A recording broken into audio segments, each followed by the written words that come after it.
Señoras y señores, cuando son las 9:37, volvemos a la mesa. La mesa, ¿cómo decirlo?, convencional. Mientras preparamos las mesas de la audiencia. No tienen ni idea la cantidad de voluntarios, la cantidad de entusiastas tertulianos que tenemos ya anotado desde hoy temprano, cuando manejamos la posibilidad de organizar en los próximos días algo que desde la propia audiencia había venido como un reclamo, ¿no? Participación en este ámbito también de los oyentes. ¿Y va a ser solo de oyentes o de oyentes mezclados con nosotros? Veremos. Está todo para hacer. Si quieren, invertimos los roles por completo y nosotros mandamos los mensajitos. Bueno. Vamos comentando. Claro, ahí está. Eso no quepa duda. Sí, ya tenemos una lista larga. Vamos a ir organizando las cosas. Debe ser un problema el filtrado, ¿no? Teniendo una lista larga. Sí. Vamos a trabajar sobre eso. Vamos a hacer una especie de preselección en mesas que van a desarrollarse martes y jueves de la semana que viene a partir de las 11 En Perspectiva Radio, por la radio online. Van a poder escucharse esas pruebas y después de allí vamos a tomar los nombres que van a pasar en las primeras semanas de enero a integrar algunas de estas mesas aquí en el horario de las 9.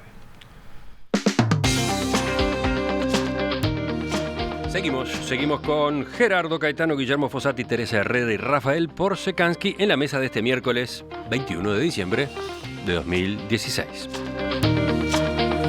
Esta semana volvieron a verse en varios locales de la UTU largas filas formadas por jóvenes y familias que buscaban anotar a sus hijos en los cursos que comienzan el año que viene. La cantidad de egresados de primaria que se inscribieron en cursos de educación técnica pasó de un poco más de 6.000 en 2015 a 9.500. Sin embargo, al igual que el año pasado, el Consejo de Educación Técnico Profesional informó que no hay cupos suficientes para atender esa demanda creciente, por lo que, de nuevo, habrá alumnos que no podrán entrar a centros del área metropolitana y el interior. Según el Sindicato de Funcionarios de UTU, AFUTU, según las autoridades de ANEP también, la falta de cupos responde a problemas presupuestarios. Por ejemplo, el representante de los docentes en el CODICEN, Robert Silva, explicó, hablando con el diario El País, que la ANEP disponía de 483 millones de pesos para crear más grupos y para pagar docentes, pero ese monto fue recortado por el Ministerio de Economía en la última rendición de cuentas. Según el profesor Silva, eso va a traer problemas para generar cupos y para atender esta demanda. Guillermo, empezamos contigo. ¿Tú estabas interesado en ese tema?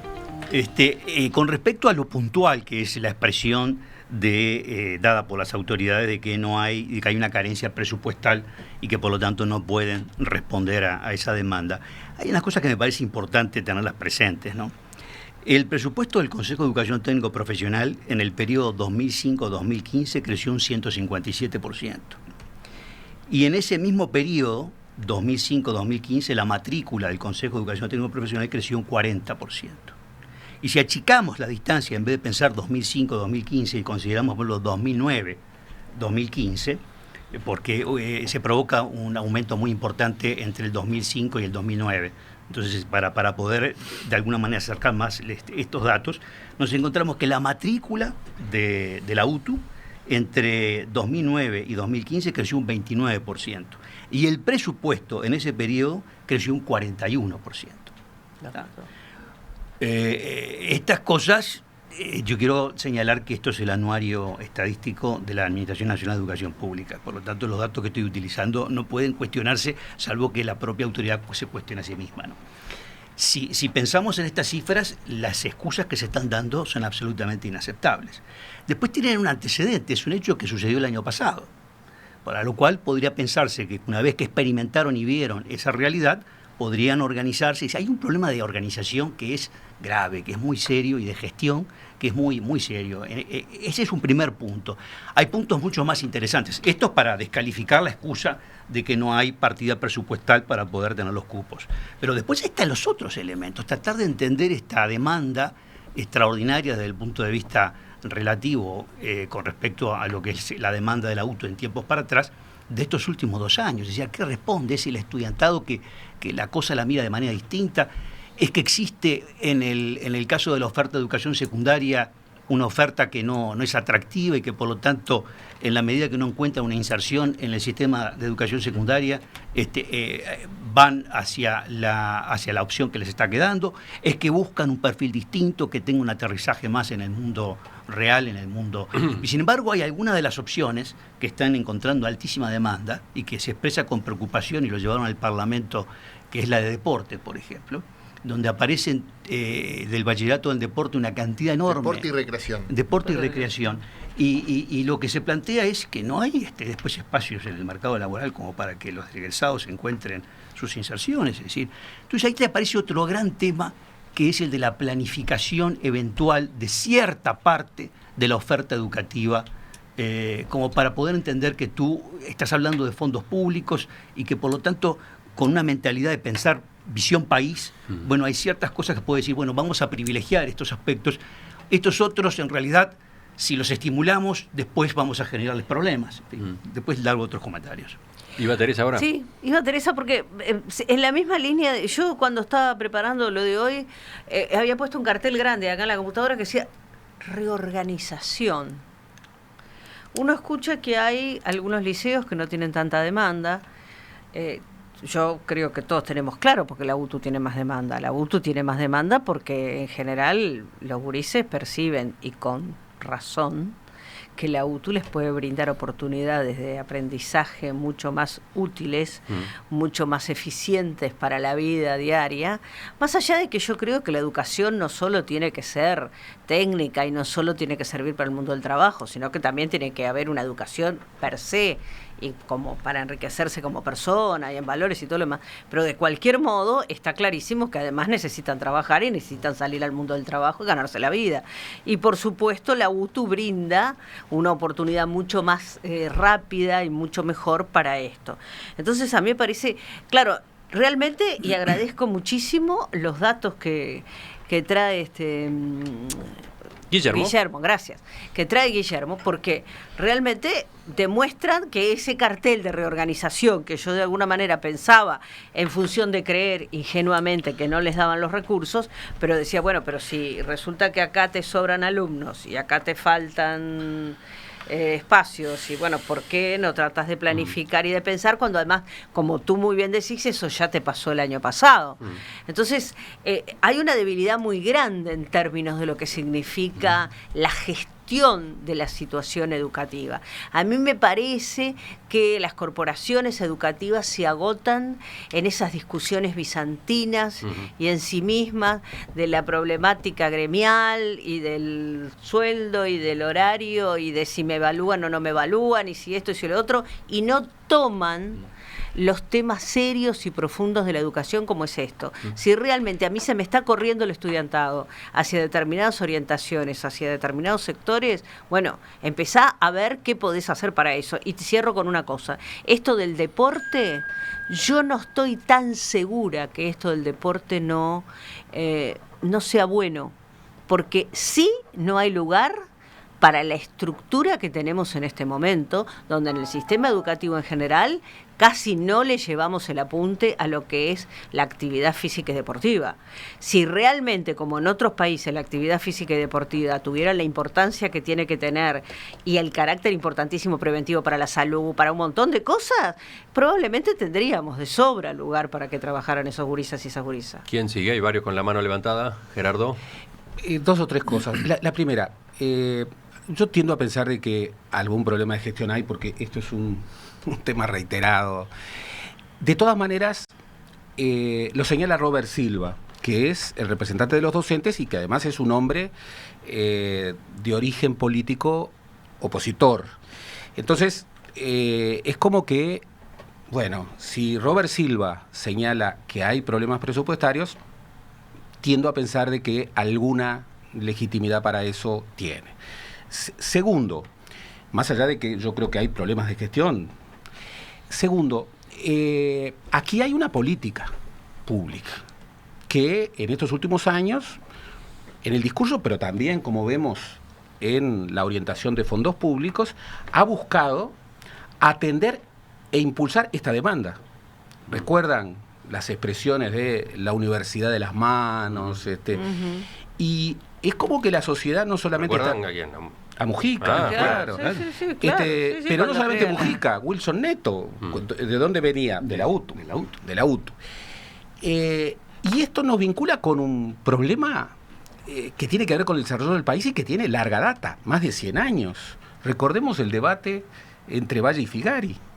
Y recordemos, porque de alguna manera nos orienta al núcleo de este desafío que tiene el Uruguay, de una demanda de la sociedad que desorganiza y que hace rápidamente retrasado el mapa de oferta educativa que tiene el sistema público. Cuando hablamos de universidad de las manos, no podemos equivocarnos una vez más y establecer una visión antiintelectual de la propuesta educativa, por ejemplo, de los bachilleratos diversificados de la UTU. Recordemos la propuesta de Figari: hay que crear obreros artesanos. ¿Qué era la figura del obrero artesano? Era la figura de un trabajador, pero que desarrollaba dimensión intelectual, mucho más hoy. Por ejemplo, se están hablando, y hay una política buena, de diversificación activa de ofertas de bachillerato. No es solamente deportes y recreación, es música, es reformulación. Imagínense lo que es un mecánico hoy, y lo que era hace 10 o 15 años, y lo que será dentro de 10 años. O sea, hay un intento de acompasarse con una sociedad que está en un núcleo de vértigo. Pero hay un peligro, que es percibir que la UTU es como el núcleo del trabajo directo, del trabajo manual, y que no tiene nada que ver con el aprendizaje intelectual. No, estamos en la sociedad informática, claro. Estamos en la sociedad del conocimiento. Es decir, alguien que, por ejemplo, sea experto en deporte y recreación, es alguien que tiene que tener, por ejemplo, un gran dominio de las nuevas tecnologías de información y comunicación. Es alguien que tiene que saber, que tiene que tener un background cultural. Entonces, no hagamos falsas oposiciones. Hoy, la figura del obrero artesano del siglo XXI, como diría Figari, es la figura de una propuesta educativa realmente integral y profunda. Mirá que la oferta educativa del Consejo de Educación Técnico Profesional, o sea, de la UTU, también contempla las formaciones tecnológicas. Por eso mismo. No, de hecho, por ejemplo, tiene una gran popularidad el bachillerato en temas audiovisuales. Sí, acaba de generar una gran demanda. Muchísimo éxito. A ver, yo un poco estoy con Guillermo en cuanto al sentir en este tema. Yo creo que la gestión educativa en general de todo lo que ha durado hasta ahora la administración Frente Amplista tiene mucho más sombras que luces. Dentro de las luces yo creo que hay ciertas reformas instituidas por la UTU que son muy positivas, y celebro como un dato bueno que, pese a que no se le ha dado una respuesta satisfactoria, sí existe una demanda importante. Y quiere decir esto que decía Teresa, es decir, esto al menos genera interés de una parte sustantiva del estudiantado. Yo me hago una pregunta. Dato bueno, es un buen dato. Sí, eso. Está bien, pero yo me hago la pregunta: ¿a dónde van a parar los jóvenes que no logran entrar a estas opciones de la Ya UTU? viene el problema. ¿A dónde van a parar? Hay dos opciones: o no hacen nada, o se quedan afuera del sistema, o van al liceo contra su voluntad. Claro. Y las dos alternativas son malas, teniendo en cuenta lo que sabemos que pasa en los liceos: la deserción, el desinterés, la repetición, el desinterés, todos problemas que el propio gobierno se propone. Punto central ¿me permitís una acotación? ¿Cómo no? O lo que es aún peor, van a estos programas reparatorios, Jóvenes en Red, otras cosas más que no digo, pero que no, por la estructura tan rígida que tiene nuestro sistema educativo, después no machea con el sistema formal.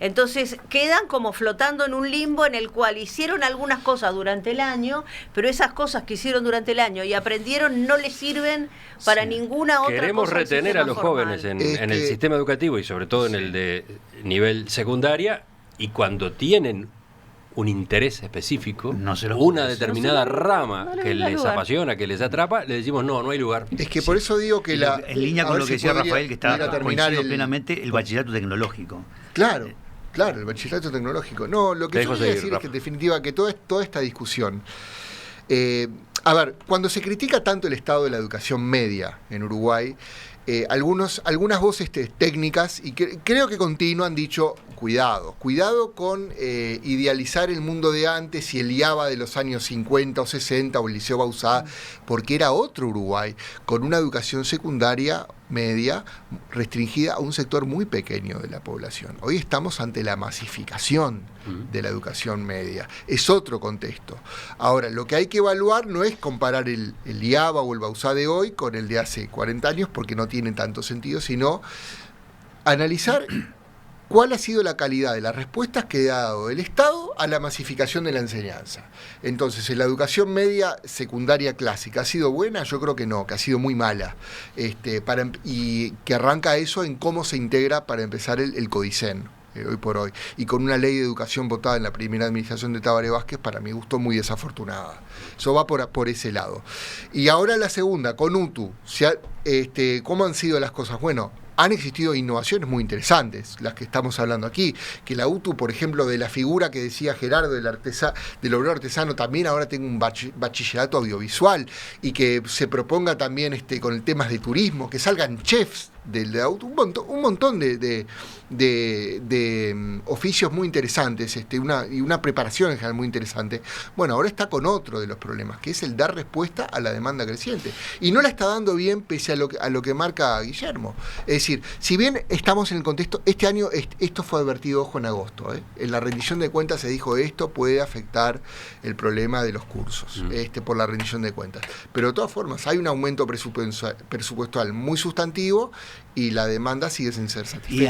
Y en realidad parte de la reacción, cuando tú hablabas de lo de Robert Silva, claro, porque si comparás 2014 con 2015, allí la gráfica cae y hay un recorte de partida presupuestal. Pero si tú mirás el esfuerzo sostenido que se viene dando durante un tiempo importante, hay hechos que son interesantes. Por ejemplo, la matrícula de la educación, del Consejo de Educación Secundaria, en el periodo 2005-2015, bajó un 2%.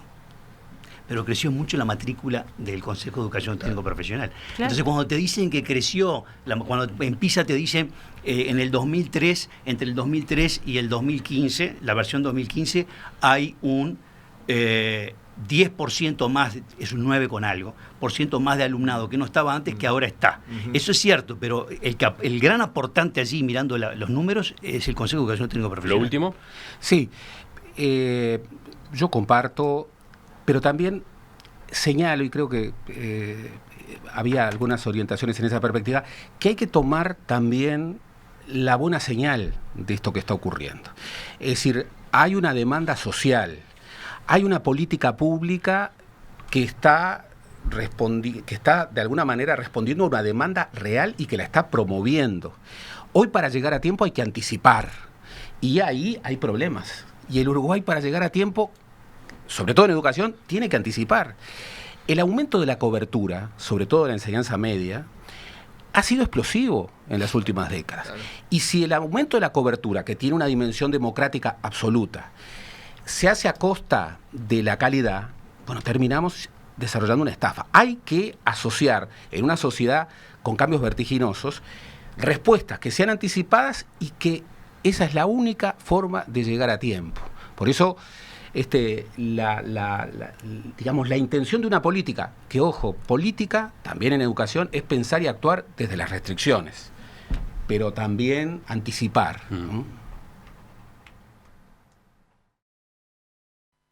De nuevo, los oyentes están muy participativos. La mesa de los oyentes en realidad ocurre todos los días, ¿no? Con los mensajes que llegan, los mensajes de texto, el correo electrónico. Bueno, elijo de Gonzalo de Positos. Dice: nunca más vigente el pensamiento de Figari. La UTU es el instrumento, pero, dice, se inventó una universidad tecnológica por puro objetivo político, superponiendo esfuerzos sin potenciar el verdadero instrumento. Sí, bueno. Ese es el otro tema que ha es pasado. Otra discusión, ¿no? Otra discusión. Ahora, totalmente de acuerdo que nunca más vigente Figari. Nunca más.